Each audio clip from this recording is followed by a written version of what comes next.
Greetings to all of you who have joined us from all over the globe, especially out here at home, when we meet again on the subject of the proposed Constitutional Amendment number 3. Today, we are looking at the question which has been proposed by one of the speakers here on the panel. What is required to build a united front of all Zimbabweans to protect the Constitution? The motivation behind this title is obvious. While it is true that there's been a groundswell of opposition across the country and in the diaspora against this amendment, there is still a problem in that some of us are pulling in different ways, even though with the same objective. So the question is, how do we galvanize the groundswell, not only in opposing the amendment, but even for the struggle ahead, because it is likely that, notwithstanding the immense opposition to this amendment already, and I don't think the authors of this amendment expected such a reaction. Nevertheless, we, as Professor Maduku said the last session, it may be a fight to the end. And the struggle in the defense of the Constitution is part of the struggle for our freedoms in Zimbabwe. The good news so far is that we have a resounding opposition to this amendment. We already have legal action being taken. Professor Maduku, on behalf of the war veterans, and many others. And Maduku was quite emphatic the last time on this panel, that he could see no reason why any of the judges of the Constitutional Court would ever agree to this amendment. He was emphatic. And we had to believe him as a leading constitutional lawyer that he is. Nevertheless, we have seen wonders in this country in the light of what is well known now as a captured judiciary and a very supine parliament. Today, the Catholic bishops have just published their position on this amendment. I'd ask you, one of you, to speak to it. It's very, very, very strong. And it comes on the heels of an earlier one by the heads of Christian denominations, which was equally strong. So we have the church, representing, as it does, the majority of us in this country, standing up strong in opposition to this amendment. And we have the intellectuals, constitutional experts, not to mention the retired generals last week, the war veterans, and indeed, today we have a fair representation of the best of our thought leaders in Zimbabwe, at home and the diaspora. We have Philani Zamchia, who will be the first to speak. Zamchia has been very active on social media. He has made his position very clear on behalf of all of us. Chipo out there in the US, has been equally active on social media. No doubt about where she stands on this matter. And she too has been harking about the problem of unity of purpose among opposition groups.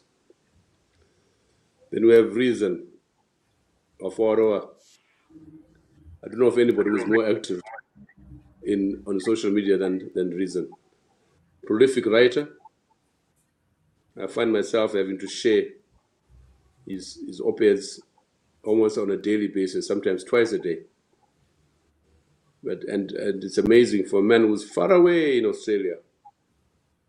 His understanding of the dynamics on the ground in Zimbabwe is simply amazing.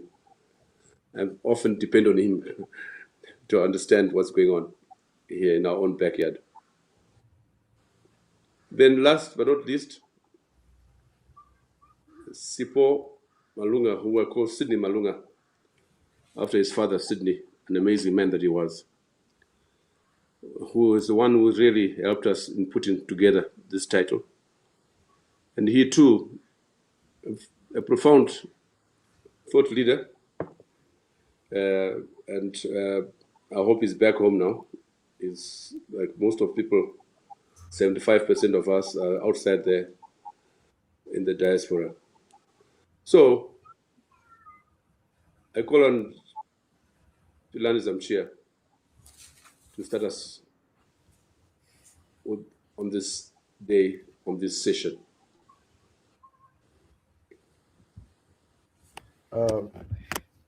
Good evening, Prof. Thank you so much for the invitation to your platform. I really enjoy being here. I would also like to take this opportunity to acknowledge my esteemed panelists who are around. It's really a privilege to be amongst them. I hope that I'm going to learn a lot from the team as we try to debate this burning national issue, which is one of the key national questions of the day. I am just trying to share my PowerPoint presentation. You should forgive me for being a little bit more structured as an academic. It's still processing, and perhaps if it doesn't go through in a few seconds or so, I can just start without it. But I'm very optimistic about that.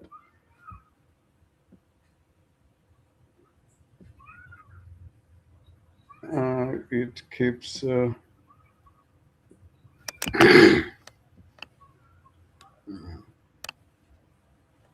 No problem, we'll wait for you.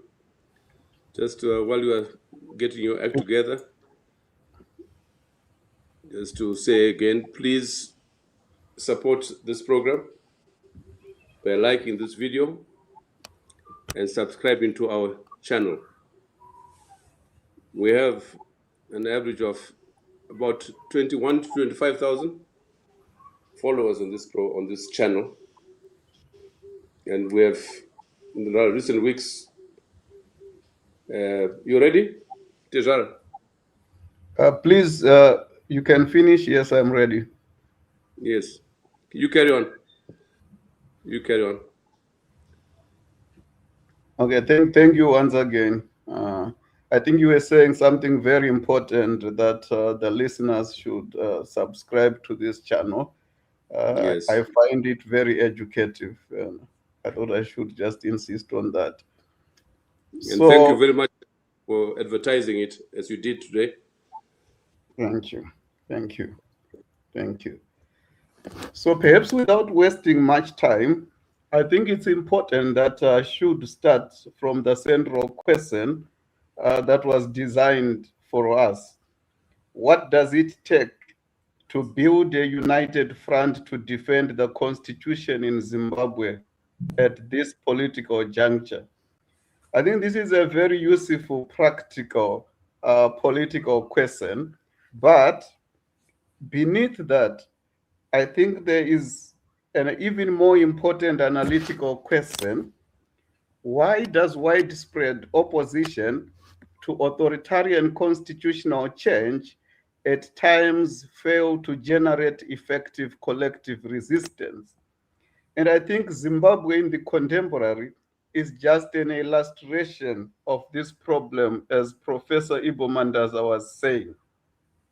So if we look on paper, it is very clear that there is resistance that is broad, deep, and organic to this draconian proposed constitutional amendment bill number 3.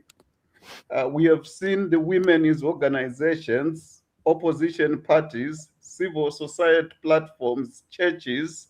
Somebody was talking about the bishops later today, the students, labor, the diaspora, and even ordinary citizens voicing their concern against this authoritarian animal being proposed to the people of Zimbabwe. But we still have a big problem here. Zimbabwe is still to witness a sustained, disciplined, hegemonic cross-sectoral front. The question is, why? And my argument today is very simple. I propose that the problem is not the absence of resistance. I have seen that. I was in Zimbabwe in January. The problem is actually the fragmentation of resistance. And I simply mean that the resistance that we witness today is dispersed rather than unified, episodic rather than sustained, and often symbolic rather than organizationally anchored. So we can talk not about the absence of the resistance, but disarticulated resistance. And that is exactly where I want to start from, you know.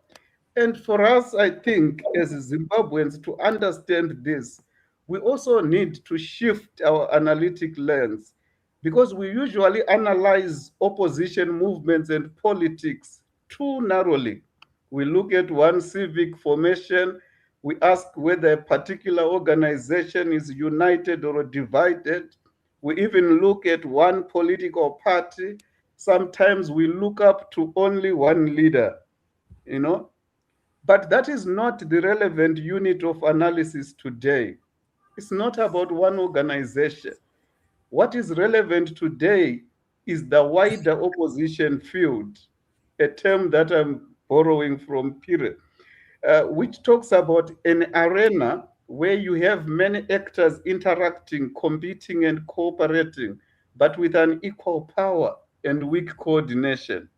And to those who might want to read, that's the book, The Field of Cultural Production, you know. So in Zimbabwe, this field, the wider political field that we have, it's not about one political party, one actor, one civic organization. No, it's about a wider array of churches, students, the informal sector, the diaspora formations that we have, and even more importantly, the ordinary citizens.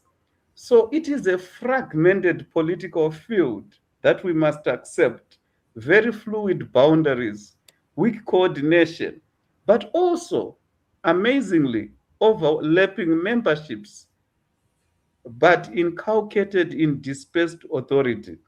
But my point of emphasis here must be clear, that we have all these groups trying to resist, but they are doing so separately, unevenly, and sometimes even competitively.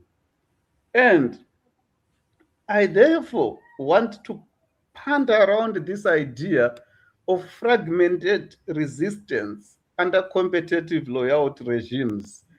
And by this, I simply mean a situation where you have many actors opposing this authoritarian change, but they simply fail to act together, you know? So people resist, but they are not together. Therefore, they can't be as effective. And Antonio Gramsci might have called this the absence of a counter hegemonic bloc, opposition without unity. And that's one of the books. And if we think of this from Albert Hirschman, who was talking about people being sold a product they don't like, that they can either exit, withdraw, use voice, or remain loyal, EVL.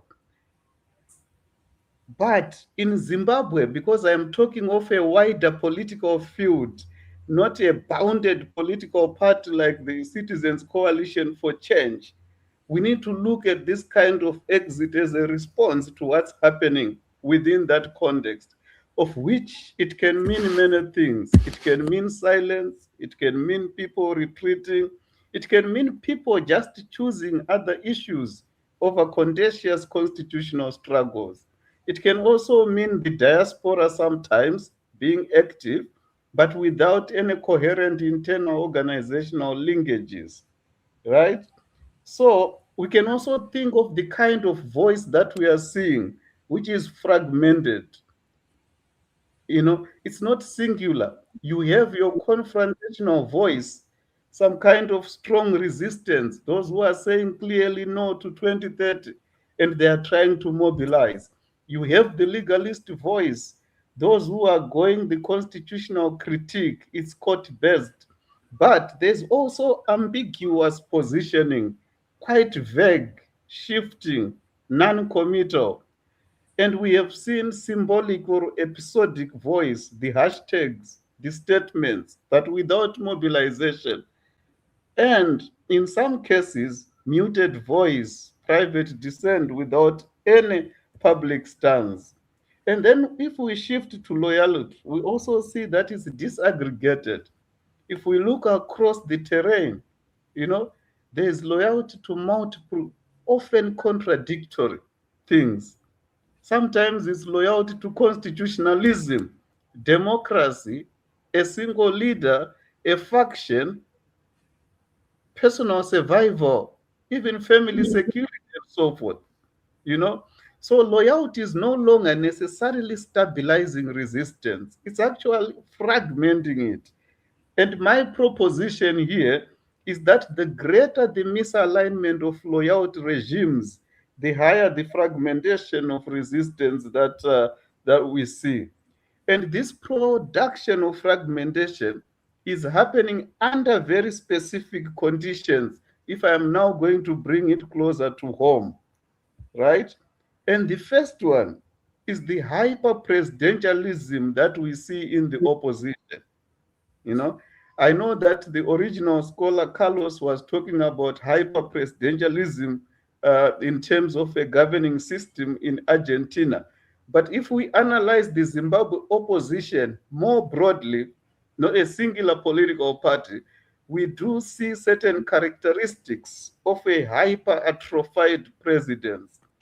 And decisions are centralized in a briefcase. Internal debate is weakened.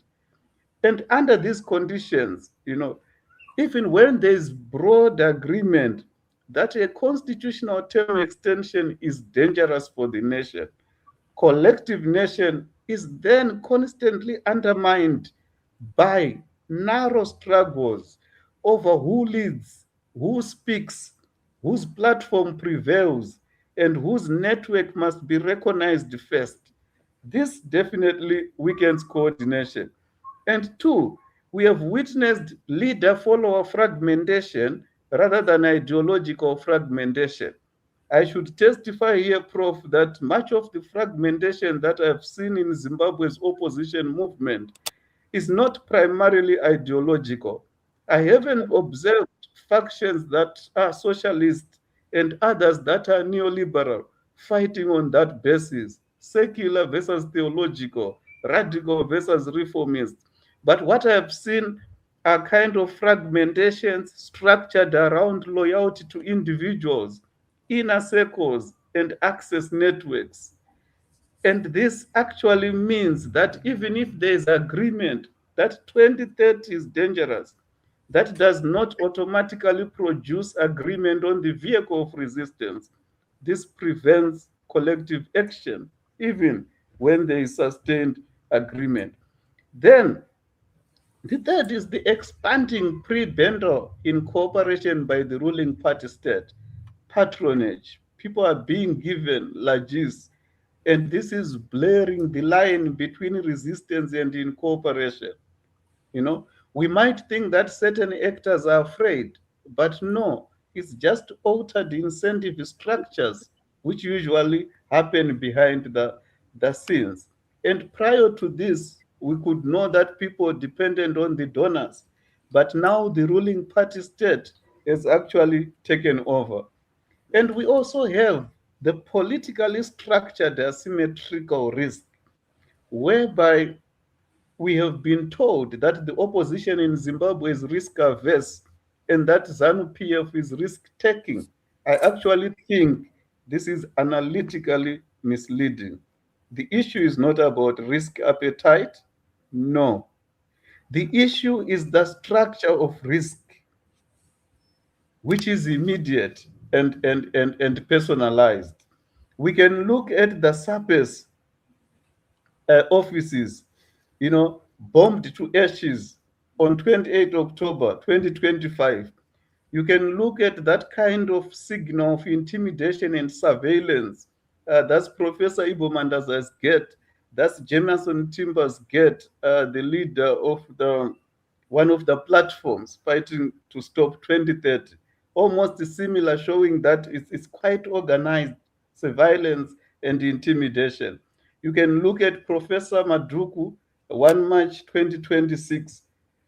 You can also look at the teachers who were beaten up in Cholocho. You can look at one of the leaders, of the teachers union, Obet Masaraore here, actually thanking people for checking on him because people are living in fear. They are being handed by the very same state that should be protecting them. Then the fifth, a structured condition. There's a very low perception of success. People continuously ask, will this make a difference? Can we actually stop 2030? It's forgone. And if that answer is no, people withdraw or they just engage symbolically, you know. So, and last, in terms of that kind of structured condition, is the rise of ethno-nationalism. And this logic is not new. Masipula's Tole wrote about it in Struggles Within the Struggle, making reference to the Liberation War, where people would make ethnicized claims and factional alignments. And I really love this book from my former teacher, Zimbabwe Struggles Within the Struggle. But what we are witnessing today is not entirely new. It's a reassertion of these logics under contemporary succession politics. You hear things like, this is our time, our thing, our turn to eat, with renewed intensity, you know. But I'm really worried because this logic is also spilling over into the opposition and civic space to a certain degree, shaping alliances, leadership contests, and patterns of mobilization. Huh? So there is a really worrying trend that keeps on dividing people, not being able to unite. But I should say that we must not reduce this to hopelessness because we can't just do a structural analysis. We overstate closure and underplay our urgency. I love James Scott, who talks about everyday resistance and how people, even when they are under constraint, they still engage in subtle and covert resistance that can be effective. In his book, Weapons of the Weak: Everyday Forms of Peasant Resistance. But we see this with the ordinary people in Zimbabwe. Look at the satire. Look at the way that classified government documents are being leaked.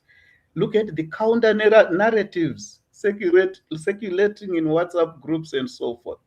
You know, this might not produce national coordination, but it keeps dissent alive beneath formal fragmentation. But there's also mid-level agents. We have seen the DCP, the DCF, the Women's Coalition, NCA, Zikomo, surfaces discourse work, which I think is very important. Atus, the churches are pushing back, amongst many others. So I'm saying coordination may not only come from elite cohesion, it can also grow incrementally through such efforts. And also, there are fractures within the ruling party. Some elites actually see 2030 as closing their own pathways to power. We have seen figures such as Chiwenga who has been signaling unease. I remember this letter that this document that he read during a Politburo meeting. It was quite very damning if you go back to it, where he was reminding Mnangagwa that the reason why we removed Mugabe is because he wanted to turn Zimbabwe into his own personal property. And in terms of those fractures, we have seen the Ziambi also responding to that document by Chiwenga, 25 pages, 17 September 2025. But we have recently seen the retired generals and senior civil servants who are also ex-combatants actually registering their voice through that letter.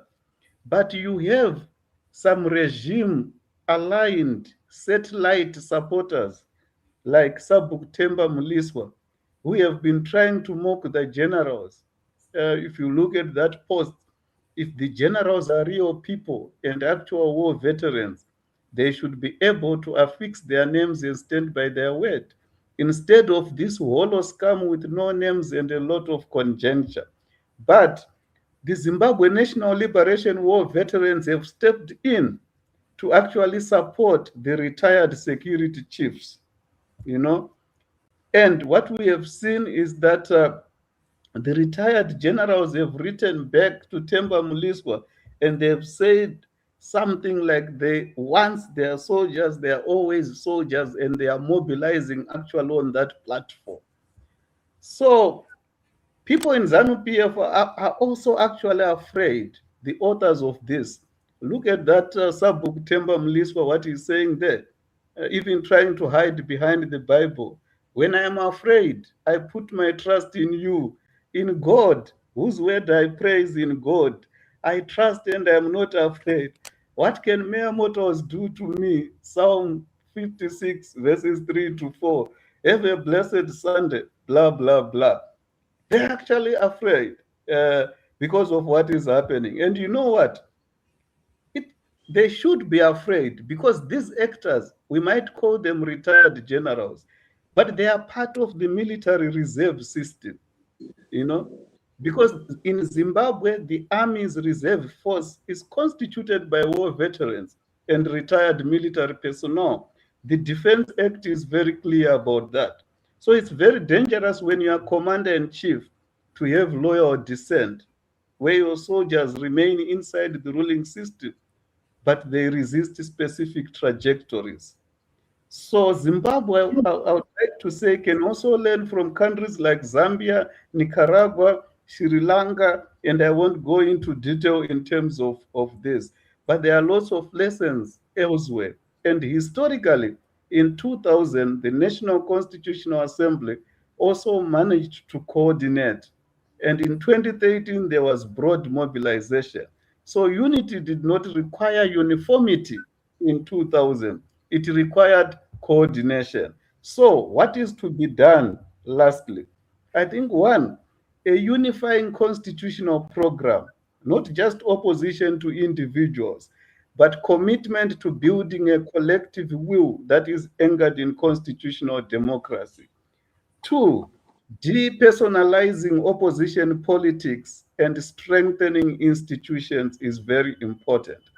As long as the opposition organization is structured around leader-follower blocks, coordination will remain fragile. And horizontal coordination of different groups that have emerged due to the reconfigured political economy, such as informal traders and so forth, from Checheche to Cha-Cha-Cha, is very important. Then four, let us lower the cost of voice and increase the cost of authoritarianism. When dissent is collective, it is harder to repress. But if you are an individual, it's easier to isolate and punish you. So the idea is to increase and not decrease the cost of authoritarianism. And five, let civil society be repoliticized. I think it's very important. I don't mean being partisan, but being connected to mobilization, articulating everyday quotidian concerns of the citizens.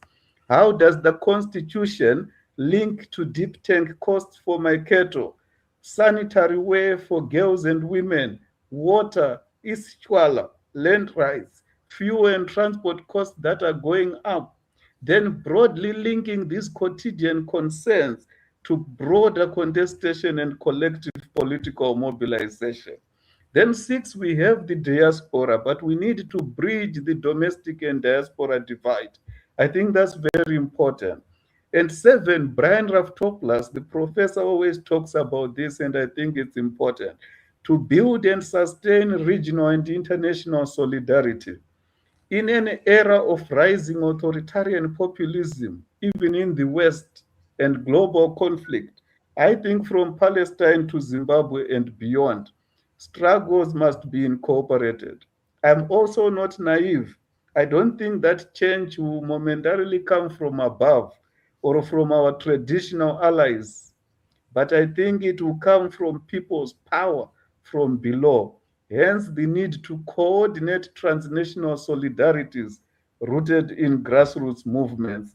And definitely, the issue of ethno-nationalism must be countered by the construction of a civic constitutional nationalism. And we need to reconstruct a sense of political success. Because if people think resistance is going to fail, exit becomes an option. So let us demonstrate incremental gains, build narratives of possibility, so that we shift those actors from resignation toward action. Lastly, securing the morning after is very important, a democratic transition. Let us vision the morning after. How do we get a democratic culture? We must think beyond stopping 2030, right?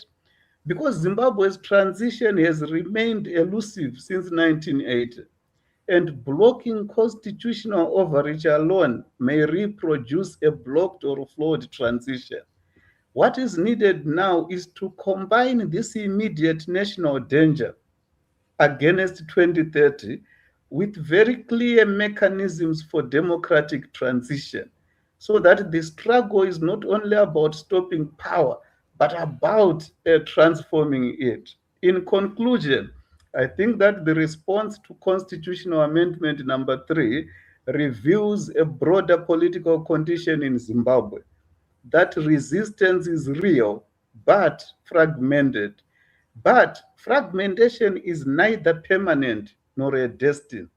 Zimbabweans have united before, not because they agreed on everything, but because they agreed on enough.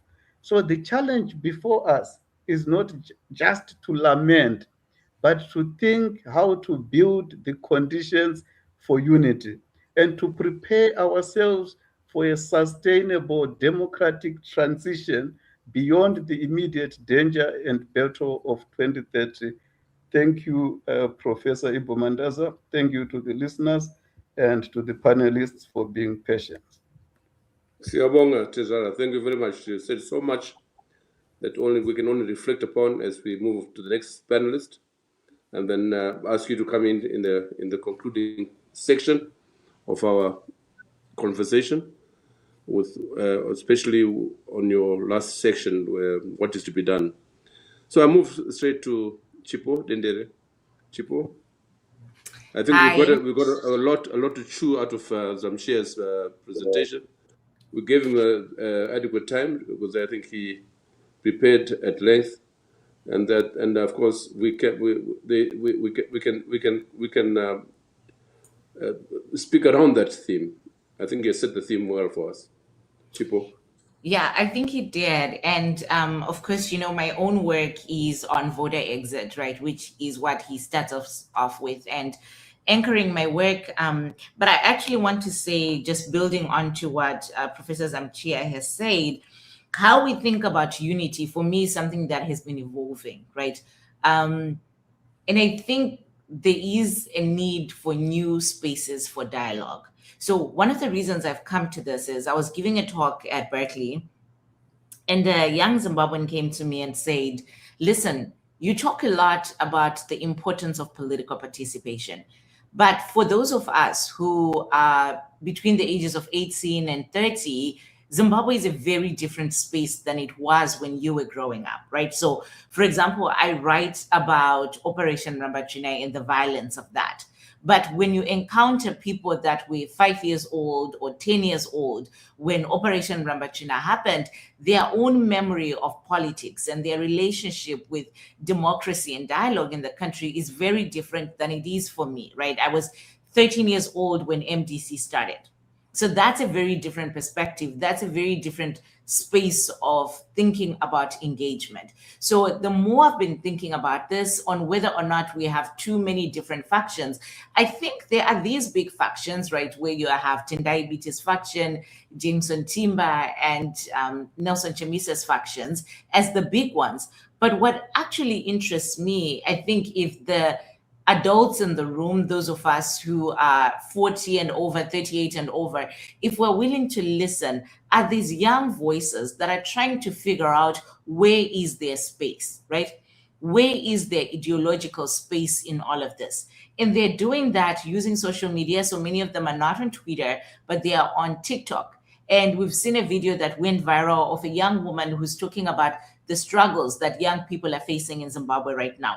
And then when you follow that, there were actually like 50 more videos that I came across of young people, I think mostly in their 20s, that are saying, I don't want to leave, right? So migration isn't even an option really for this young generation because they can see the cost of migration, right? So they can see the cost on their families. They can also see a world that is not open to immigrants. So my first point being, we have to be willing to listen. So I think all of us who've been in this for a long time, writing, thinking about it, we have to take a step back and say, okay, what are the new voices saying? What is it that they want?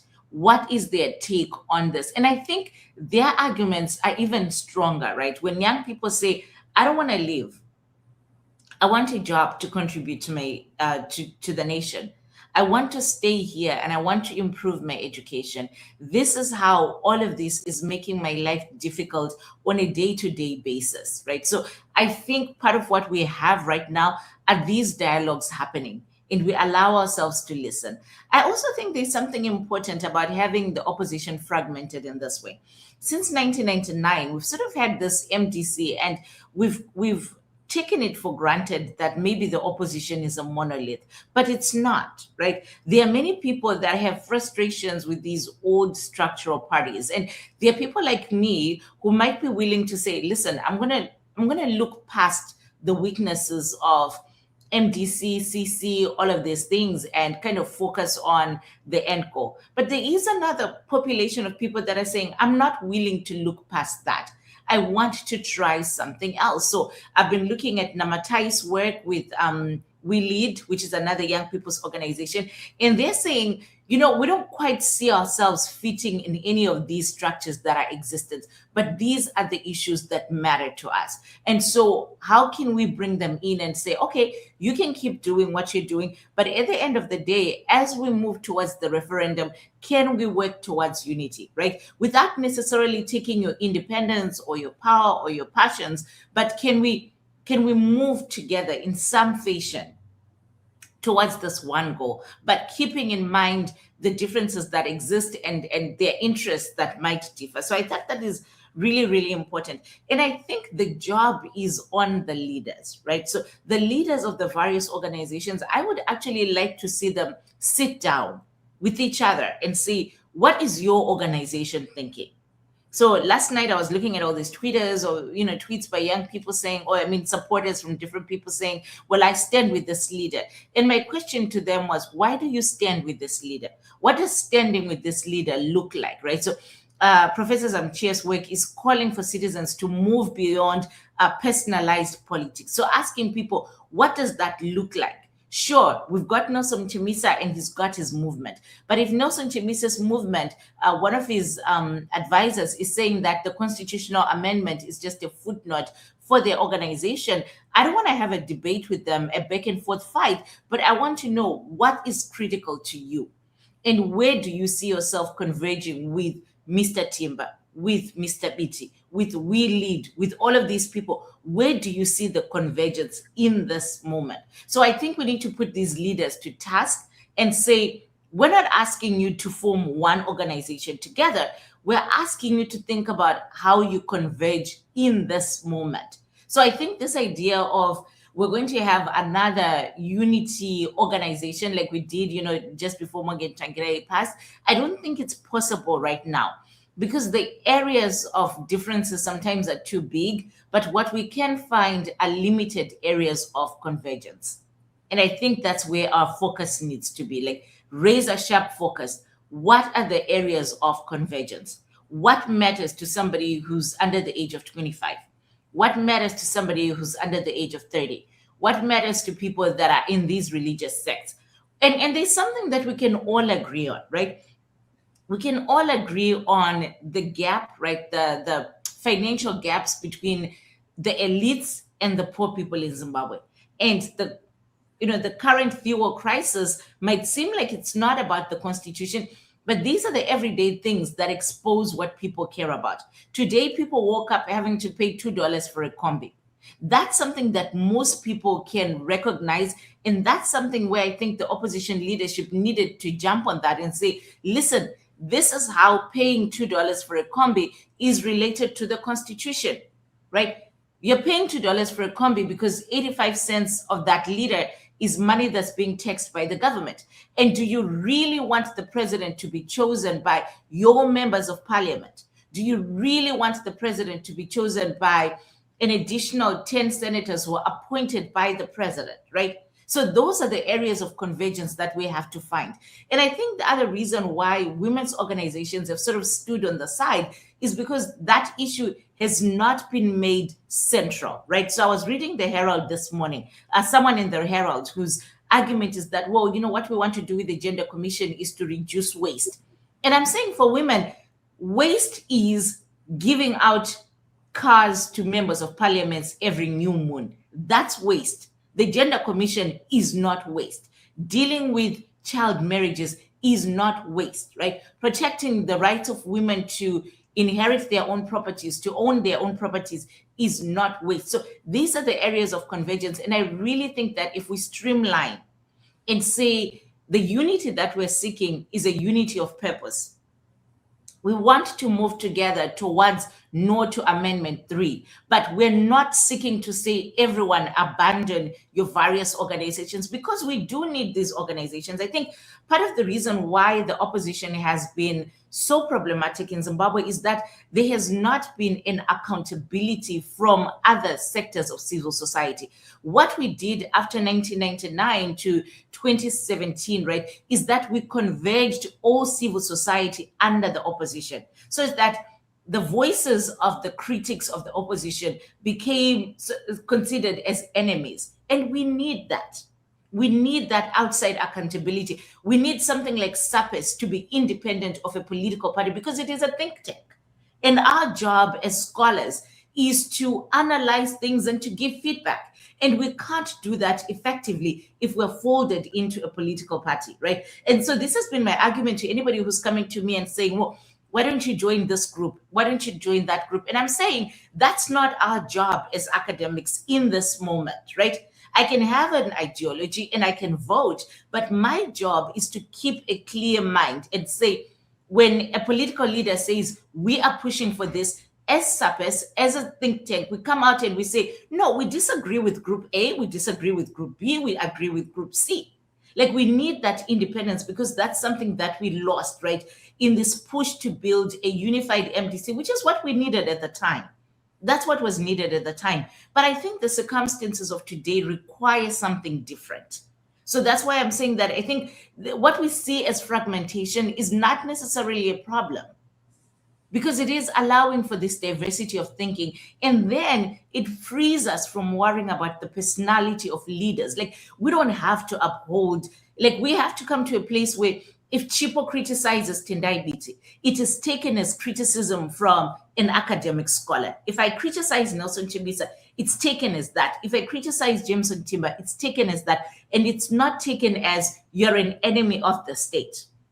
And that's something I think that happened in the past that was very problematic, right? Where if Phelan writes something and it's taken as, oh, he doesn't like Nelson Chamisa, so he doesn't like progress. No, he's bringing out arguments that can move us forward. So we can be united in an agreement that the mutilation of the Constitution is a terrible idea. It's a terrible idea because ZANU-PF is doing it today, but it would still be a terrible idea even if Nelson Chamisa was the one doing it. So I think that kind of independence of thinkers, of civil society, of women's organizations, of youth organizations is actually what's going to strengthen our democracy as we move forward. Thank you so much.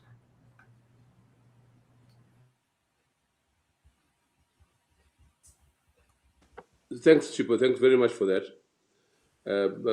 You are leaving soon, are you?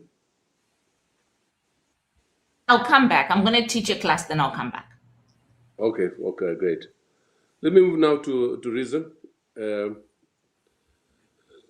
Reason, in addition to whatever else you want to say, which you are going to say on this platform today, I want you to consider for us, because you've been writing a lot about it, what is the likely fate of this amendment, given the groundswell of opposition to it, not least the position of the retired generals who have been most emphatic in their opposition to this.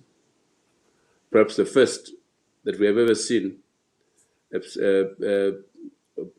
a fraction or faction, if you want to call it, at least one might say the security forces for that matter, most of them war veterans for that matter, speaking very boldly against the party, against the state, and indeed against Mnangagwa himself. Reason, welcome. Thank you very much, Professor Mandaza, and thank you very much, Professor Zamchia, and thank you very much, Chipode, Dr. Dendere. I hope you can hear me. Yes, we can hear you. Great. Thank you, viewers and followers and listeners, and I really want to appreciate my addition to this platform. I respect it. I think it's doing a great work. And we are in a situation where we have a real national crisis. So I will try to address what Professor Ibo Mandaza just said. For me, we can analyze, we can bring the academic structures and the ideological structures and the philosophical structures and analyze. But what we are facing at the moment comes down to two things: the defense of the Constitution of Zimbabwe, and something that has been silent, the defense of the 2028 election. Why I say that, we are at a situation where obviously there is mutilation of the Constitution, as Dr. Dendere was saying, the vandalization of the Constitution. But when we say that, we are also looking at what the Constitution itself says about incumbents benefiting from any amendments. It's not that constitutions can't be amended, they can be amended, but there is a way that is being violated here. So it is people trying to defer the 2028 election, and that election has to be defended. That is point number one, together with the Constitution. So when retired Liberation War commanders stepped forward last week to oppose CAB 3, as it is now called, the Constitutional Amendment Bill number 3, they did more than just submit a petition to Parliament. They challenged the political temperature of the entire debate. As some speakers have said, temperatures have been rising, fragmented voices, and people just expressing their disgruntlement across the political divide, across the societal divide. But for months, opposition to CAB has been easy to dismiss as the predictable complaints of opposition parties and civic activists that are known, or this is Maduku, I saw all this posting, Maduku strategy and all those kind of things. And constitutional lawyers have just been dismissed as lawyers. But with this development in Zimbabwe's polarized political environment, such objections are often quickly reduced to partisan noise. So that's what you see. But when voices emerging from within the establishment, from the liberation war generation itself, beginning to question the legality and legitimacy of the proposed amendment, then something is shifting. This is what we are seeing. The debate ceases to look like a familiar contest between government and opposition. It begins to look like a national constitutional moment, which it is. This is something that affects every single person called Zimbabwean, born today and beyond 100 years. This is a critical matter. And that moment has already begun to embolden citizens across the country, in the diaspora and everywhere. Civic groups that had been mobilizing quietly, now, because of what the generals and the retired civil servants did, people linked to the struggle, they now feel less isolated. Legal challenges filed in the courts now appear part of a broader constitutional struggle. It used to be just like, 6 veterans and Maduka in court. But now everything is coming back to be a bigger shape of a national struggle. This is how the liberation struggle itself started, as fragmented, demonized terrorists, until we got into the 70s, where this becomes a coordinated national solidarity movement. Even within political structures traditionally associated with the ruling establishment itself, now questions are beginning to surface. And this is very, very important. People just want to collectivize and say ZANU-PF. The biggest victim of this scam is actually ZANU-PF itself. If you do look at what just happened on the 16th, on the 17th of this month, that letter written to DCC chairmen and all these people, ordered to produce unanimity reports and submit them as public opinion. This is not what ZANU-PF supporters want. They find themselves having a chairman to write a letter on their behalf and in their name saying this is unanimously agreed upon. So to then look at it as just opposition versus ZANU-PF, there is a problem. So within ZANU-PF, there are people that are disgruntled. Many, in fact, the majority, if I may say, this is something sponsored by an oligarchy, a minority of people that have gathered to themselves billions of dollars, and they are using that money to try and sway public opinion. But even ZANU-PF is a victim. So what began as a scattered resistance is starting to resemble something a lot larger. The question now is whether that momentum can be organized into a coherent national effort.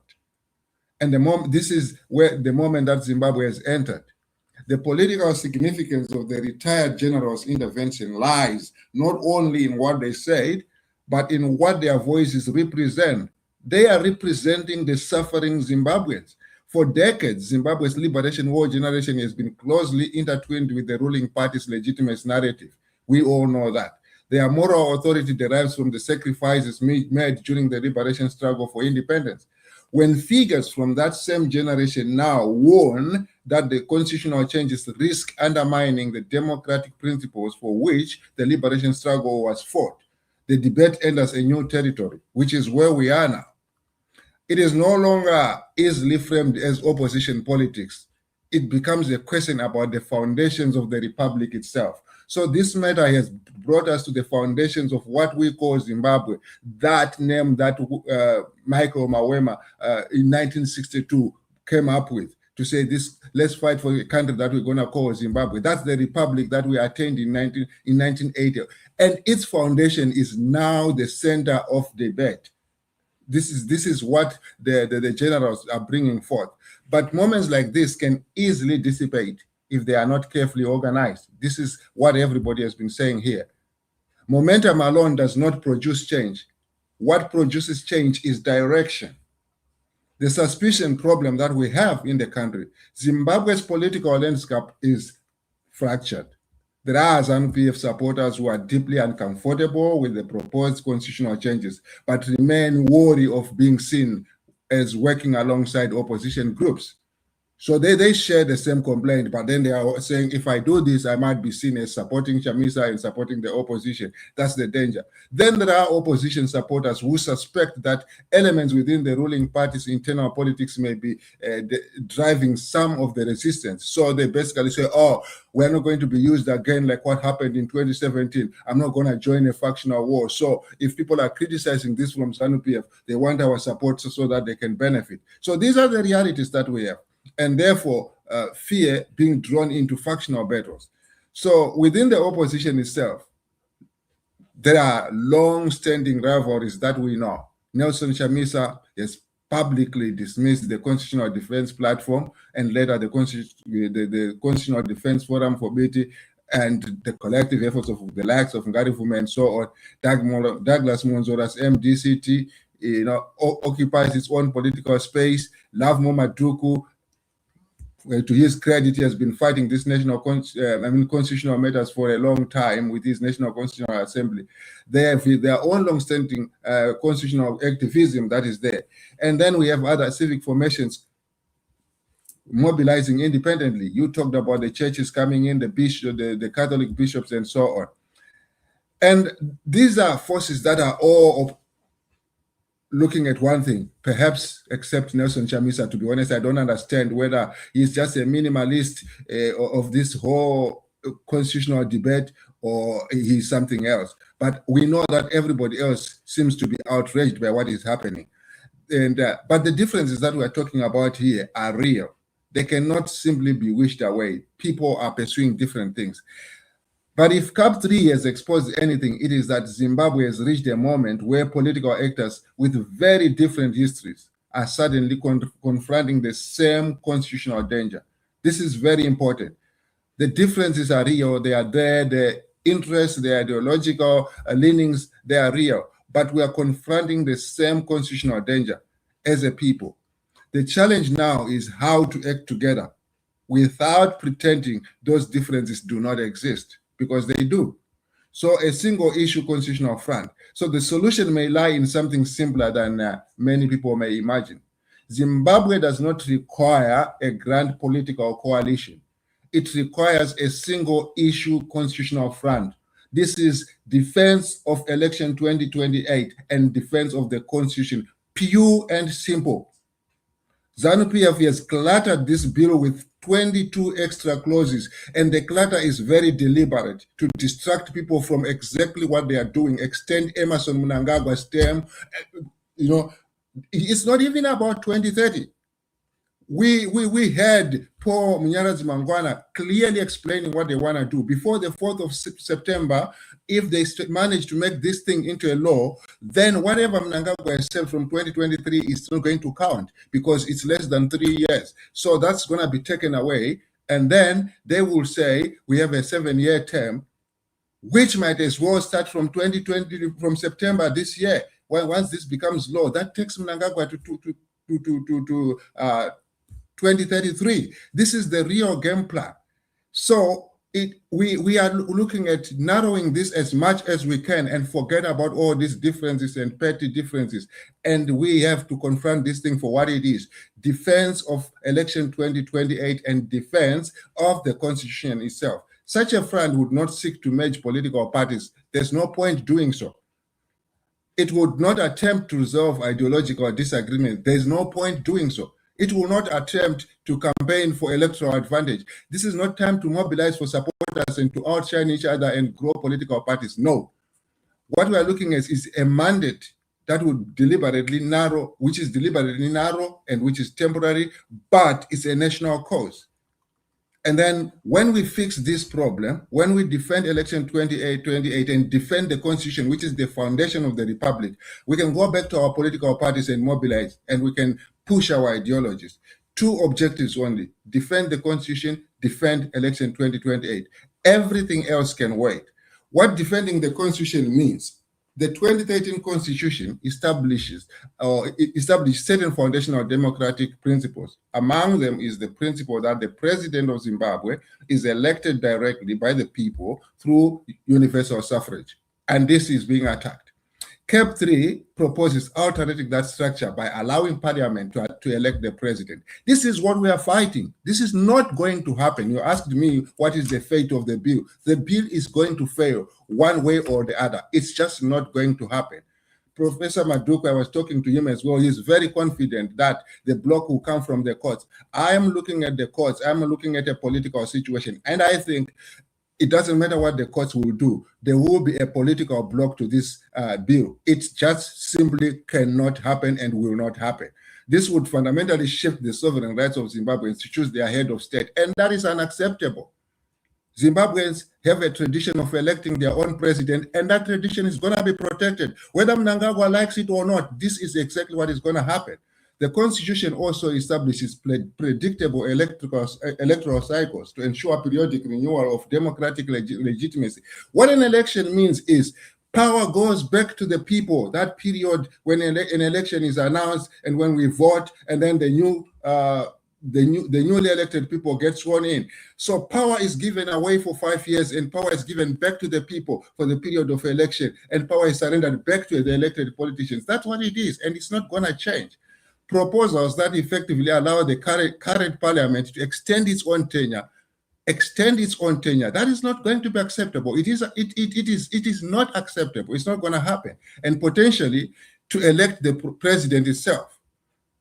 That alters that constitutional architecture that we have in profound ways. And this is why the generals are coming in. That kind of madness cannot simply be allowed to happen in a democratic country. Defending the Constitution, therefore, means insisting that these foundational principles are not quietly rewritten by a group of people, unelected people like Ziyambi, without the consent of the people of Zimbabwe. What defending the 2028 election means, this is the second objective that I'm talking about. It is clear. Zimbabweans voted in 2023 with the understanding that the next national election would occur in 2028. That's a legitimate expectation, and you know the principle of legitimate expectation. It is also covered in the Constitution. People legitimately expect power to be returned to them in 2028, and they will exercise that power to elect the new establishment, the new leadership. Any constitutional maneuver that removes or postpones that election fundamentally alters the contract between voters and their representatives. So even imperfect elections, people who say, oh, in Chamisa's argument, that elections will be stolen and rigged and all these things, even imperfect elections serve a critical democratic function.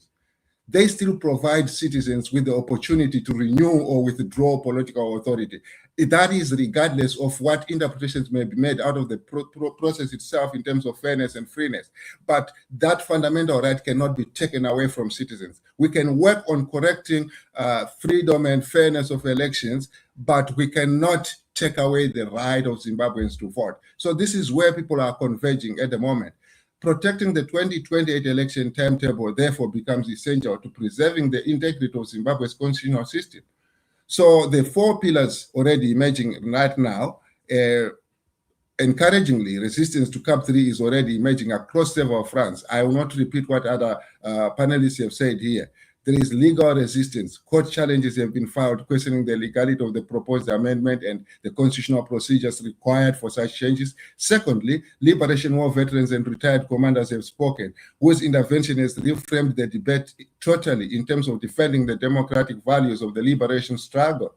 Thirdly, civic mobilization is going on, including petitions, community meetings, and growing calls for peaceful protest marches defending this constitution. Fourth, political actors across different parties, each raising concerns about the implications of the amendment. Even people like Rutendo Matanyire, who normally would support ZANU-PF in a very irrational manner. I was reading something he wrote today, just saying, what is this about a term that has no time limit? It's nonsense. It doesn't make any sense for someone to argue that you can put any number of years to a term because the Constitution doesn't have any years to the term limit. So you have people across political parties sharing the same views. Individually, each pillar has a limited outreach out of the 4 pillars that I just mentioned. But together, they begin to resemble a national constitutional defense movement. This is where we are going. So the role of the diaspora, I'm part of that. And maybe some of the panelists here. One group uniquely positioned to contribute to this effort is the Zimbabwean diaspora. Diaspora communities operate in environments where political speech carries far fewer personal risks. I get a lot of information. People think sometimes I'm amazing, as Professor Mandaza was saying, but I'm talking to people that are just giving me information to say this is happening, whether they're in the establishment, in the public service, or in the civil service, or just ordinary citizens. They pass on information to say, you got the voice, you can speak for us, this is what is happening, how can this happen? with the whole process to this bill getting into cabinet, I got a lot of information of things that were just twisted, and I had to put that on social media. So this is the role of the diaspora. We carry less risks, and we have to take that advantage and fight alongside everybody else. The diaspora also possesses networks capable of engaging the international institutions. Somebody was talking of Professor Raftopoulos there, and the engagement of international institutions, media platforms, and global civil society organizations, and so on. So strategically, diaspora advocates can amplify domestic voices. That's all we want to do, amplify what is happening at home. We're not campaigning for political positions. We are not fighting to be included in the feeding trough, as we see some comments saying. We're just here to amplify the voice of the voiceless back home, because we're still Zimbabweans. Without exposing other citizens inside to unnecessary danger. We have seen the beatings, we have seen the victimization, and we are trying to make sure that we can amplify that voice and lessen the danger for those that are on the ground. In constitutional struggles around the world, diaspora communities have often played an important supporting role in internationalizing debates that domestic actors are trying to advance, and that's all we're doing. So the clock is ticking now. There is also a practical reality that cannot be ignored. Parliament has gazetted a 90-day public consultation process. We've got about 70 days to go for CAP 3. That process is already underway.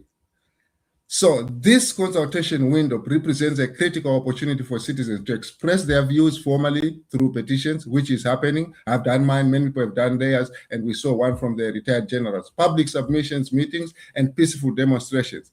So once that window closes, the legislative process will move rapidly. Moments like this do not last indefinitely. So this is what people should just know, that we have to take advantage within the next 70 days and make sure that the voice of the people is resolute and this thing is stopped. This is not a regime change struggle.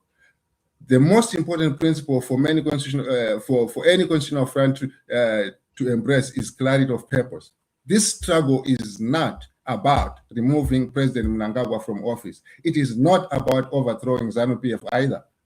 It is not about opposition parties positioning themselves for electoral advantage. Those political battles will come in their own time. The issue now confronting Zimbabwe is far, far more fundamental. It is whether the constitutional rules governing how power is obtained and exercised remain stable. When constitutions begin to change primarily to accommodate political ambition, every political actor eventually becomes vulnerable. Defending the Constitution, therefore, protects not only the citizens, but the long-term stability of the state itself. This is the moment Zimbabwe must recognize now.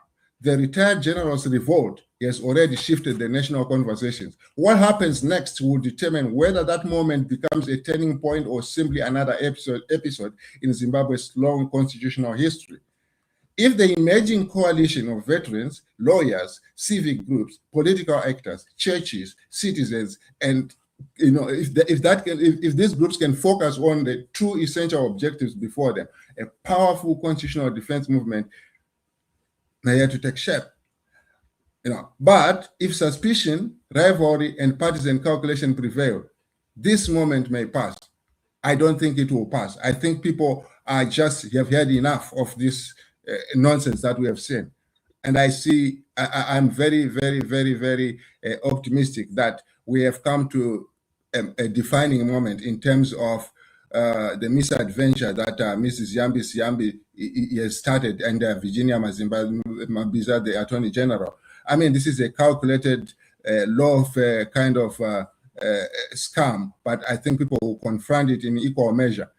Zimbabwe's constitution is ultimately not protected by institutions alone. It survives because citizens insist that the rules governing power remain subject to the consent of the people. And right now, that consent is being tested. The choice facing Zimbabwe is therefore very, very simple. Defend the constitution.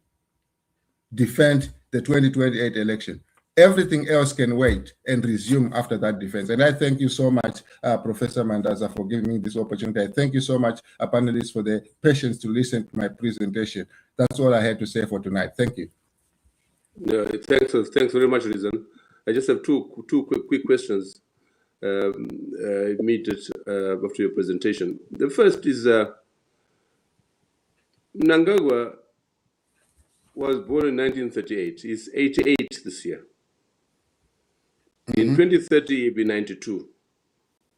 And if he's given another 7 years, which is 1993, 2033, he'll be almost 100. Okay. So to put it bluntly, surely this is less about Mnangagwa than about those around him who are seeking power through the back door on the back of 300 parliamentarians. Exactly. Is that obvious to everybody? That is less about Mnangagwa than about these hangers-on, Zigananda, who want to get into power? That's the first question. The narrative and the pretext has always been continuity, stability, and development attributed to the person of Emmerson Mnangagwa. And then the sloganeering is around that narrative. But that narrative, like I said in my presentation, is funded, is by people that are protecting their interests, capital to be precise.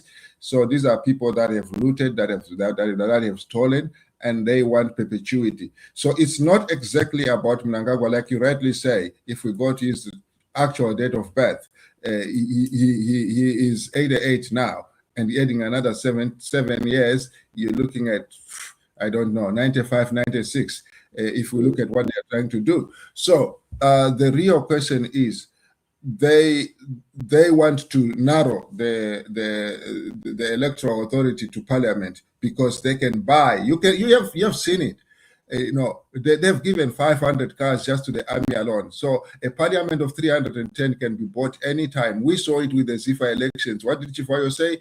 167 councillors. Each of you will get a car if you vote in Magwizi. So these are things they can control. So once they win it through this narrative and the bill passes and parliament is the one to control, they can control parliament and keep the power with or without Mnangagwa. That's the clear plan. And this is why this thing has to be stopped. Yeah, that's why my second question, very briefly, is it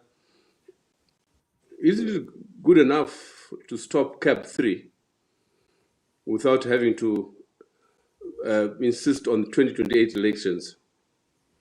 Especially since, in our view, we warned through this platform that the elections in 2023 would never be free, fair, nor credible. Are we going to repeat that? Shouldn't we be talking about if this CAP 3 is defeated, then we must plan for either for a reform of the electoral laws in the same vein, and or subscribe to the National Transition Authority. What's your view? As a means. Yes. That's a very good question, Professor Mandaza. And the defense of election 2028 is also the defense of the process of that election. So the repeat of what we saw in 2023, whether it's the media space, the democratic space, independence of ZAC and all these other commissions and people that are referees in matters of election. So when you are defending election 2028, you are saying on condition that it is free and fair. And if that process is going to keep the time frame with changes that are collective from other parties, if a political solution in terms of how do we approach to 2028 will be arrived at as a consensus from the people, then that is a different story. But what we are looking at now is to say we cannot defend the Constitution without defending what it entails in terms of the matter that is within this bill. And what is in this bill is that there is a legitimate expectation that in 5 years we are going for another election. And if we say we want to overrule that and we still want to, then we empower the other group to say, oh, well, if you're also not worried about 2028, then you are just like us. We are also not worried about it 2030. So you want something else. In fact, to be honest, I have actually gotten a submission sent to me regarding the transitional authority and so on, to say we're actually pushing the same argument and so on. That's why I'm saying, as you know, my presentation was like, everything can wait. If we manage to defeat this bill in 2026, as I believe we will, then we got this period up to 2028 to fix electoral reforms and other things that affect our elections in a way that we either are all satisfied that we have actually the right people. We do have the right structures. It's just the people that are appointed in the structures are appointed unfairly. So we're talking of the chairperson of ZEC and things like that. So once we come to a point where these people are independently selected or appointed, then we can be talking of something else. But if we try to mix the battles, in my opinion, we're just going to empower the other side. Thanks, Reason. I just want to take note. You talked of a national constitutional defense movement. There is something for an overarching name for this process. Now let me move to the last but not the least. Others know him as Siposami. I know him as Sydney Malunga. I would like you, in addition to what you have to say, I would like you to also consider the question I've just raised with the Reason, the two questions, if you can deal with those two as you make your presentation. Welcome, Sydney. Thank you so much, Prof. It's very difficult to add anything to these really erudite and really powerful submissions from my fellow panelists, Reason, Pilani, and Chipo.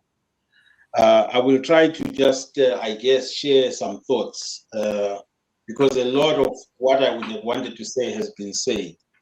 On the question you've just asked, Prof, I've always said when I tweet and I write that this is a life presidency agenda. It's not a 2030. It's not. It's not. I don't believe that it is. And I warned just after the 2023 election, if you remember, I wrote for the Africa Report, how to fix Zimbabwe's broken politics. And I said that very soon we'll be in the 2017 moment where the ZANU-PF succession problem is going to come up again. I myself, I had predicted that after the 2023 election, President Mnangagwa would be weaker because he had to do so much to win it. And because the cost of winning that election was very high, in my opinion, with FARS and all that. And my prediction was that it's going to leave him weakened in terms of legitimacy. What I didn't bargain for was that we were going to enter a season of money. I think they call him Zwikananda, whatever it is. And we're going to shift from the politics of coercion to the politics of money. And that would, replace the power of coercion and intimidation.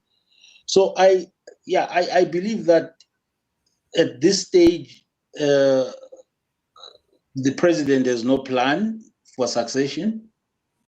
I wish he did, and I wish he would have learned from the previous president Mugabe.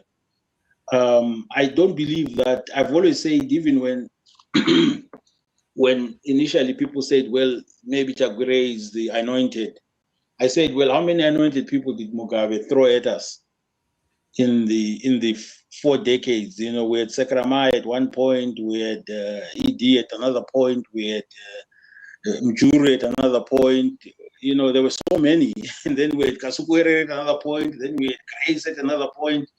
So we always had, and then of course, I always say that if anybody could have learned from the master, it would have been ED. And so my own prediction was when Kuda's name was thrown out there, it was a diversion. So we all say, oh, okay, that's him. But it was also better, Prof, that Mugabe would do that so that he would know who else wants it. Because what happens is that when you throw a successor out there, the people who are going to go after their successor are the people who also want it, right? It's not going to be so you sort of no, and that's exactly how it played out, right? So when Emerson was thrown, you'd have the Sekramais rambling there, undermining. When Joyce came in, same thing.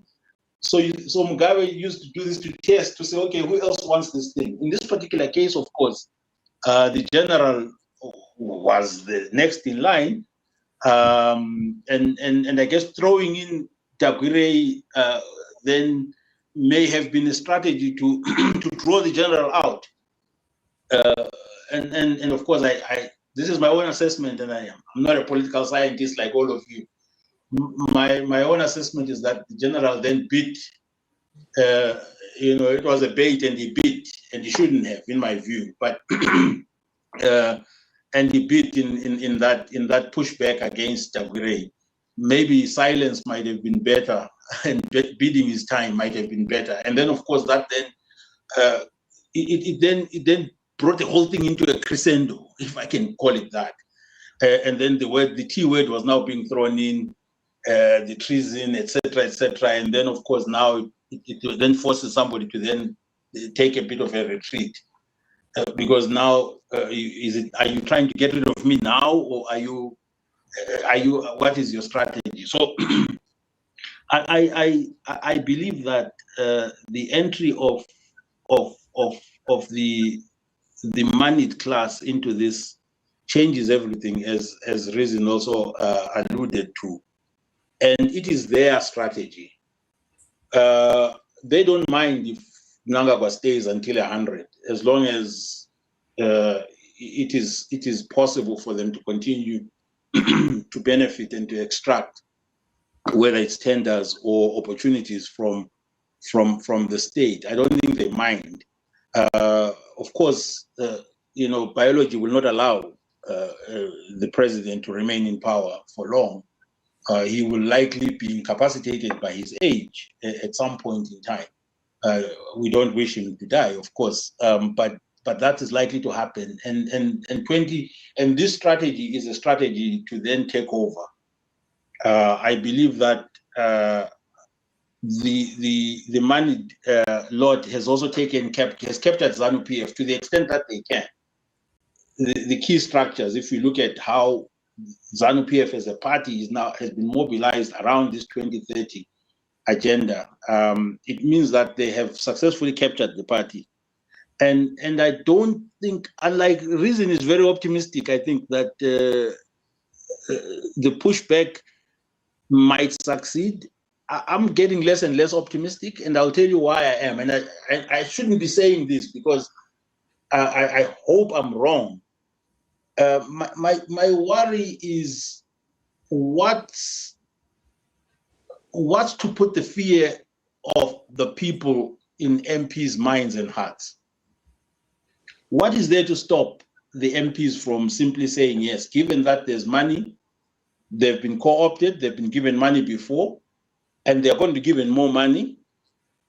Why place so much hope in these MPs? Because that's where the issue is now, right? We are counting down the 90 days, and we are saying let's stop it.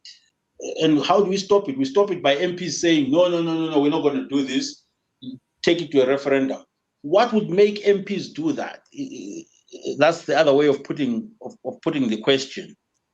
What would force MPs, as they stand now, the current crop of MPs that we have, who all have received money, who all are ready to receive more money, who all stand to benefit from this, because they also know that they may not be likely to be returned or voted in 2028.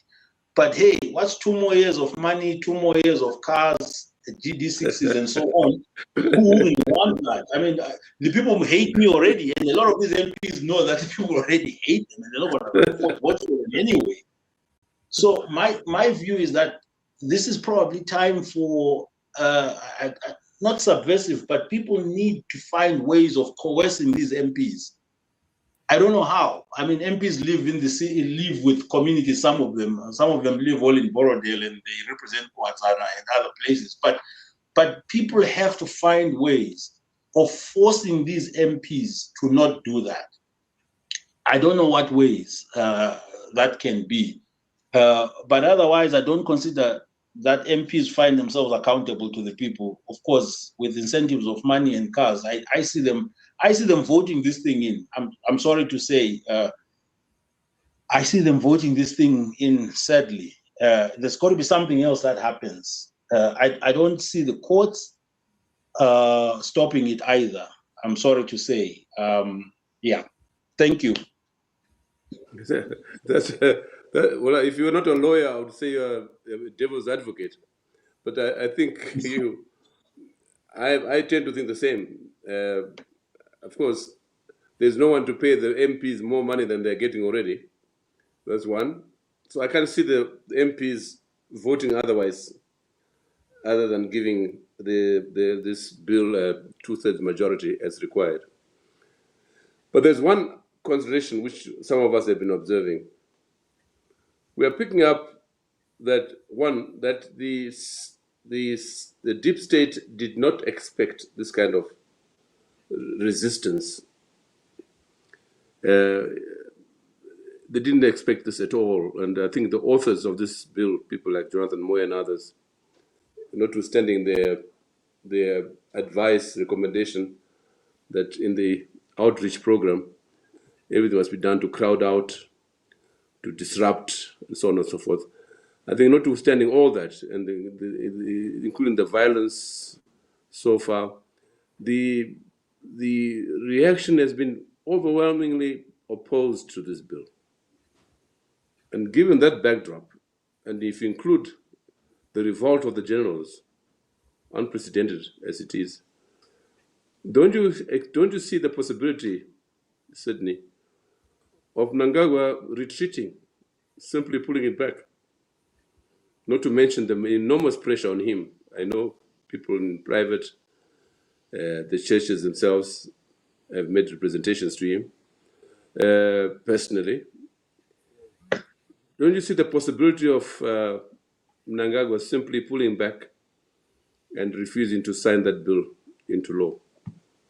It's possible. I think that the person who holds, sorry to use Donald Trump's language, I think President Mnangagwa has the cards. He holds the cards.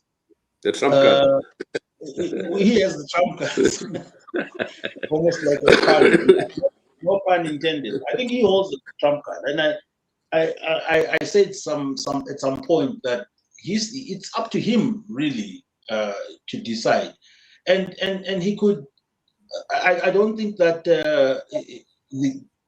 it's a lost cause at this point. He could, realizing because even if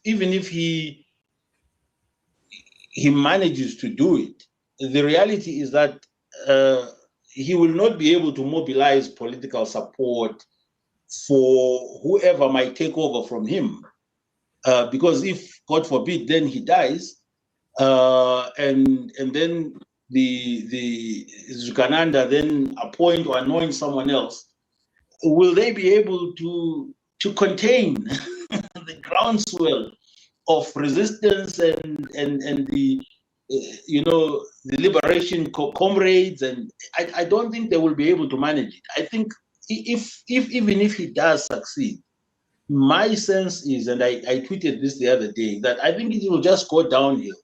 I think it will fall apart.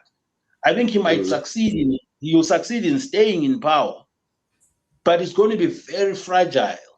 It will remain fragile because it will only remain stable because he's there. But the day he isn't, or the day he is incapacitated, which he will be, because sadly, that's what age does, right? If you are if you are saying he's 88 now, by the time he's 95, he's not going to be the crocodile that he was. He won't be a lizard, but he won't be the crocodile that he was, because he will no longer be able to manage, everything the way he's been able to manage them. And what would he do if assuming he decides to pull back this bill? What do you expect him to do then? He will simply say, I'm persuading the persuaders. I'm no longer doing it. But he has to seriously then, very urgently, and we need this for stability in the transition. He then needs to seriously work on a succession plan, at least for within ZANU-PF. That succession plan can be negotiated.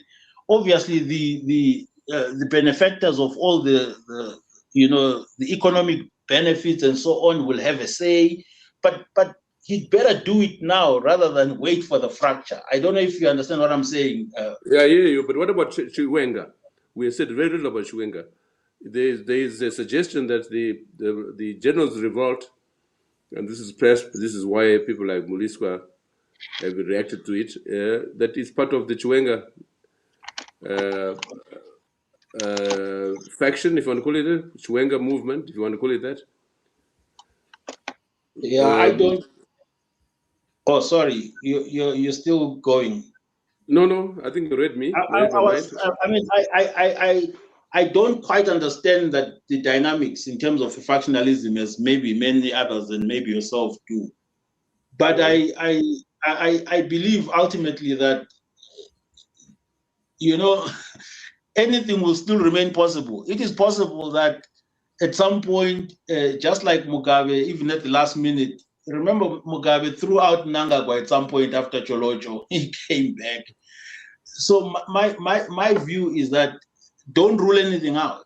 It's very possible that it may still very well be possible that Mnangagwa and his deputy might sit in a room and say, "Hey, dude, okay, fine. Here it is." That's how, in my view, that's how these political ruling classes operate. There's always concessions that can be made. I don't know, but you know better about the internal factionalism and so on. I'm not counting on it. Sometimes we're told that it's not really factionalism. We're being told what we are being told. It does look like it is, but I don't think it's beyond salvation. Should matters come to a head. Clearly, one of the objectives of the amendment is to preempt. I agree. No doubt about that.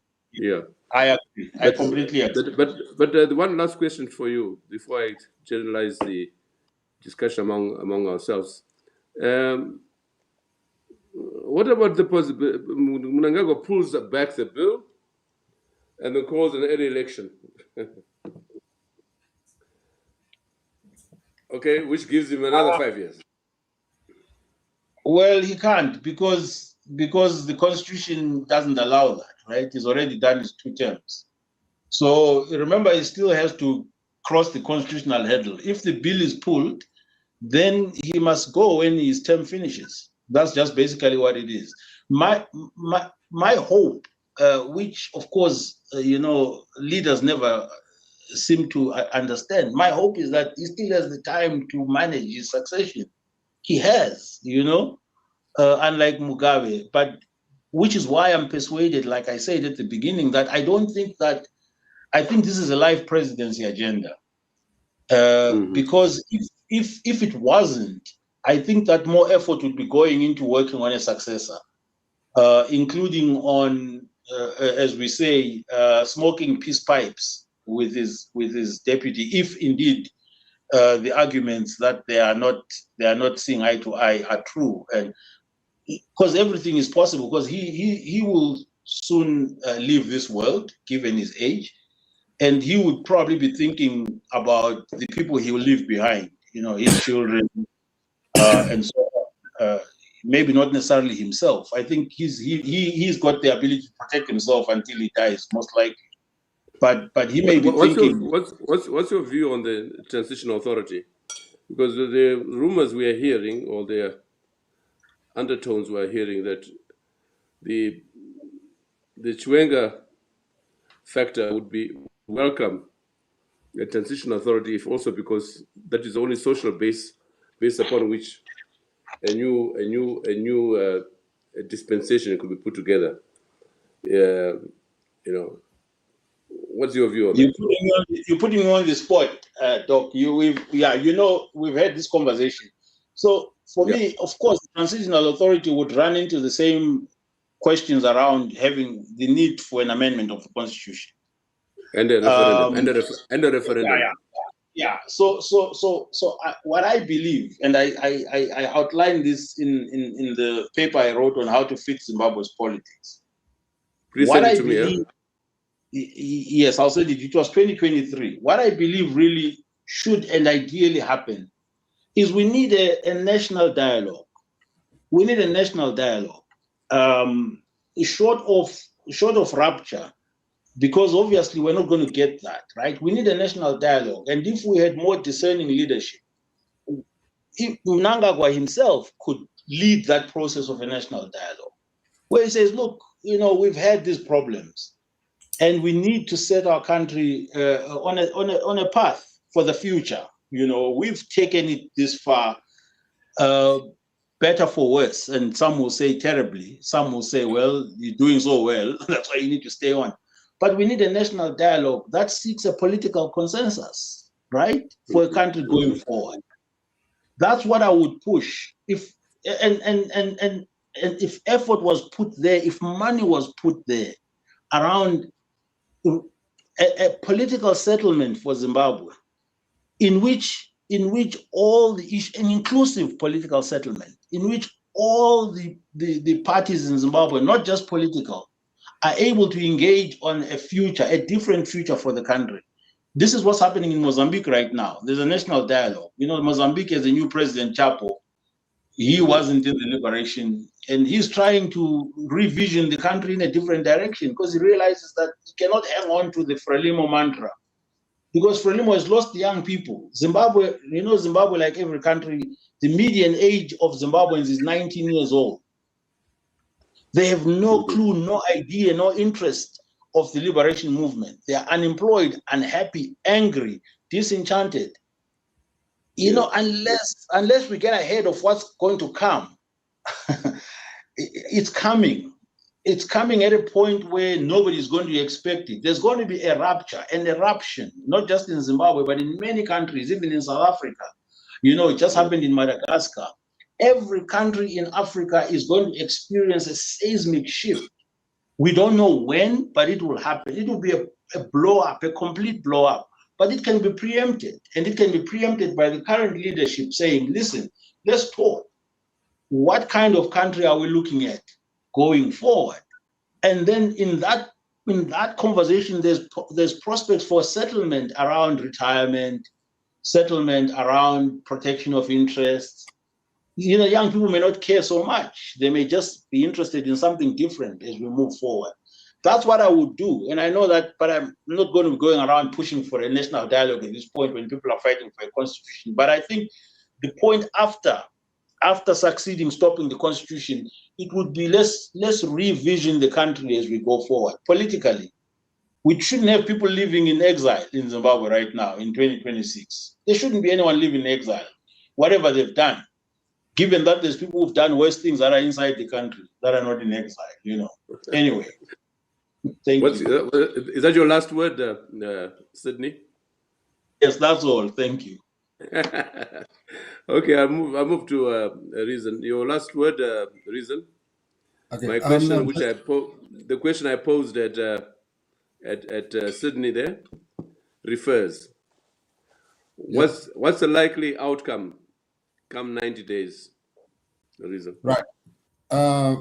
Sydney raised important issues, the issues of placing hope in MPs. I would want to address that.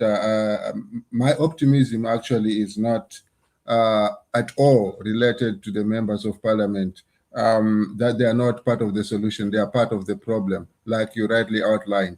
So buying into MPs voting against this bill is is like purchasing the cheapest ticket to the Titanic.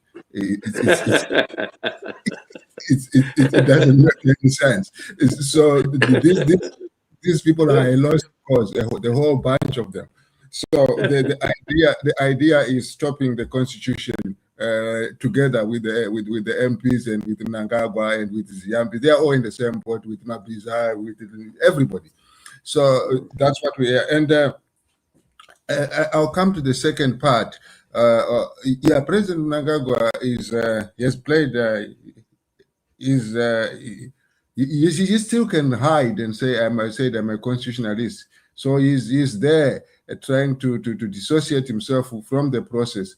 But we also know that before this thing started, he's the one who declared that 2030 I will be there, and he's the one in Chief who introduced the slogan to 2030 Babawanengwa Chitonga. And he actually jokingly said whoever failed to chant it would be cast out of power. And 16 ministers chanted that slogan on video when he introduced that. And then he says he's a constitutionalist. Cholocho, you know, he got everybody gathering, and he just decided he wasn't there. And he ended up getting the minimum punishment out of the whole misadventure. So he still has room to say first. I was just talking to someone who says, do you realize when he just recently said that people who say I am after term extension must be prosecuted and punished under level 14? He was like, I saw that. Yeah. Someone called me and said, this guy, if he loses this thing, do you know he can just turn around and say, if this guy comes to Zimbabwe, the guy in Australia, I really want him to prove that I wanted a term extension, and all he can get is 25 years for you, and then he loses the whole thing, but he will punish you. So he still has room to say, I'm not part of this, and it's very deliberate. He wants to see where he will say first, if international pressure, to be honest with you, he has got conversations from regional leaders. We have told him to stop this nonsense. He knows that. So he just wants to see how far individual heads of state are going to go, if this is going to escalate to SADC, if it's going to escalate to, but he can turn around and say, I declared, I made a press conference, I'm a constitutionalist, I don't know what these people are doing. I've never said I want to, I'm going in 2028. That's how to kill it and throw everybody under the bus. Now, my last point is the oligarchs that you talk about. These are the people behind this whole thing. I will quickly say, 2017, the rallies that we saw with Dr. Amai and so on were funded by the same guy who was funding Lacoste and who funded the coup. So the oligarchs, this is what they do globally. They want to protect their capital. So we don't even know what is happening with who is funding the so-called Chiwenga function behind the scenes and also buying cars. So these guys play their games, and if they see the political wind moving, they can just turn around and be so. You got Kudata Gure. He was just part of what fell, and he just suddenly became part of what rose again. So, and that's what happens in America as well. People just try to associate with political power so they preserve their. So we don't know if Mnangagwa then says, I'm a constitutionalist and I'm not running because the pressure is too much. Some of them can easily switch sides, just go by night and promise all sorts of things to the new leadership. That's what politics is all about. That's a behavior of the comprador class. Yeah, you're right. Thanks a lot. Thanks, Reason. Thanks a lot. Cesar Zamchia, thank you for a beautiful outline, which I hope you send us a copy. But better still, I hope you can translate it into a op-ed. It'd be a wonderful contribution to this, what Reason calls the National Constitutional Defense Movement. But the same questions I've raised with Sydney and with Reason, what is your response? One, is Mnangagwa likely under pressure to withdraw that bill? And if he does, what happens thereafter?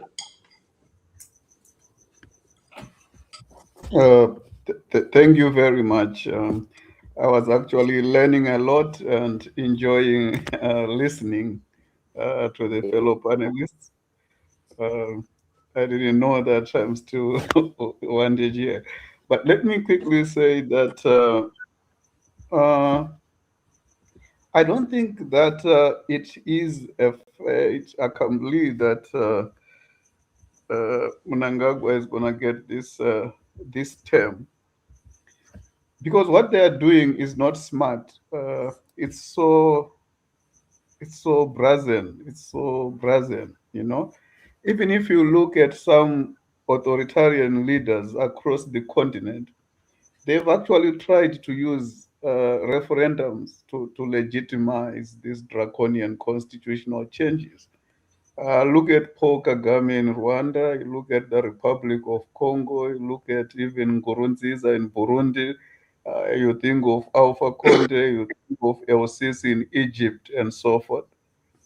Uh, so I don't understand why they want to be so brazen, and as a result, I think it's really going to backfire.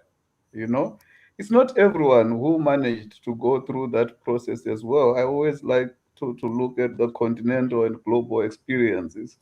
I was talking about Zambia's Frederick Chiluba, who actually failed. Let us also remember Malawi's Bakili Muluzi failed. Obasanjo in Nigeria failed. Burkina Faso's Kampaore failed, and so forth. So it's not given. I think it's still going to be contested, and we really don't know how it will end up.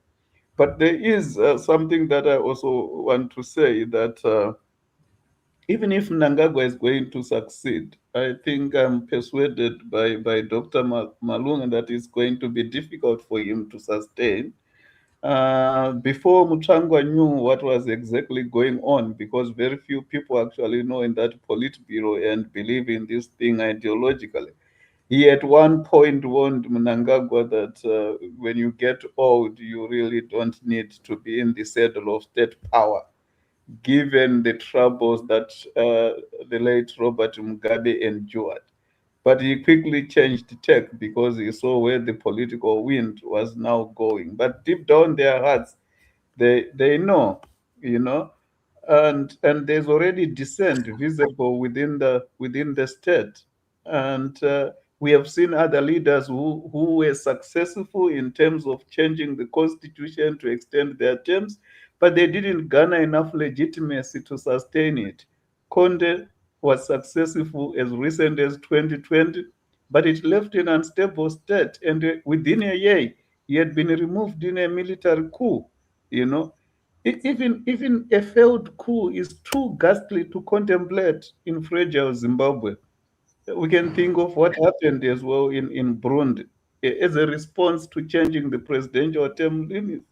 So, in the end, in short, I think that this draconian proposal will destabilize ZANU-PF. It will exacerbate tension in the country. It will seal the country as a pariah state in the region. I engage a lot with former liberation movements, and I can tell you that they are shocked by what ZANU-PF is trying to do, though they are not going to intervene. SWAPO is very clear that they need to alternate leaders within their movement. The African National Congress, we know when Ramaphosa is going in South Africa. Frelimo in Mozambique, Dr. Malunga already spoke about that. Even the brutal and authoritarian Chama cha Mapinduzi in Tanzania, they are whispering disdain at ZANU-PF's failure to allow at least for leadership renewal from within. They don't want ZANU-PF to go through what they call regime change, but they want leaders within ZANU-PF to come and go, as is happening in those former liberation movements as part of renewing their agenda. So it will also trigger another cycle of violence. We have seen that. It will leave the nation more fractured, the economy, no peace, no social cohesion. But more importantly, I think it will mark the stage for Mnangagwa's ignominious end. You can't hope from one coup to another, from a military coup to a constitutional coup, and hope just to smoothly survive as the crocodile. Dr. Malunga said he won't be a lizard. I really think that's for the Lord. And yes, Professor, thanks for convening this. But I want to say to my brother, Mr. Wafaroa, that 2030 is very immediate. I agree. The first thing is to stop 2030. But once it's stopped through a coordinated mechanism, it is also important to be visionaries and start working towards the morning after, establishing mechanisms that will allow sustainable democratic transition. Something around an agreed minimum transition charter will be very important if agreed to by the people. We can't run away from the electoral reform guarantees. Look what is happening to ZEC. They want to go back to the Registrar General's office, Stone Age rigging, not even smart rigging. Professionalism. Professor Nick Chapman said rigging has become smarter, but that is the opposite of what is happening in Zimbabwe. They want to go back to Stone Age counting. You will see voting system. I wonder if we even get the transparent boxes. So we need to discuss even whether Zimbabwe or the citizens want and can approve a transitional kind of framework to stabilize this. We need the independent oversight institutions. We are talking of parliament. It's not strengthened. We have this recall clause. It's very bad. How do you get a party recalling people? It must be people driven. Look at Kenya, Section 104. Look at Nigeria. Look at even Venezuela. Look at Canada. Look at UK. Look at Taiwan. Look at these dominant political systems. You don't get a party driven recall. You have the people if you want to recall the parliament. So that independence. Look what is happening around Bukurahund. We need transitional justice processes. And the economy is in shambles. We need economic stabilization pact within that. So yes, democratic transition requires first and foremost, and right now, stopping 2030 through a coordinated constitutional front. There's no achievement when we are scattered. That's why the state even gives money to scatter us. And beyond stopping 2030, we need agreed rules, credible elections, security sector professionalism, strong institutions, and a clear economic stabilization pact to anger legitimacy. I think I'll end here for tonight. And once again, thanks for the platform. Thanks to my esteemed panelists, and thanks to all the listeners. We really appreciate that we keep engaging. Thank you. Thanks very much for that summary and very, very sound recommendations. And I think you have adequately closed the session for us. Thank you very much. Thank you, Reason. It must be very early in the morning there, out there in Australia. Probably 3, 4 in the morning. 4:30. Thank you for your 4:30. Oh, thank you for your immense sacrifice in joining us again on this platform. Sydney, I cannot thank you enough, and thank you for helping us to frame this discussion in the first instance. Thank you very much indeed, and always good to hear you, Sydney. Yes. Thank you. Thank you all panelists. Chipo, if you will hear us. Thank you tomorrow when you see it on YouTube. And for the over 270 people who joined us on this platform, thank you very much indeed. And we also welcome others to see it on YouTube tomorrow. Thank you very much. Until a fortnight hence, goodbye.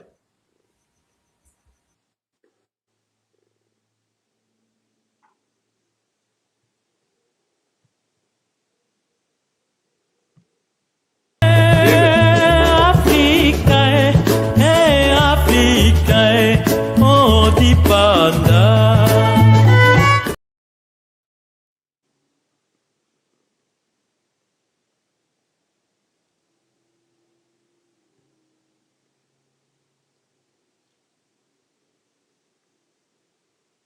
David.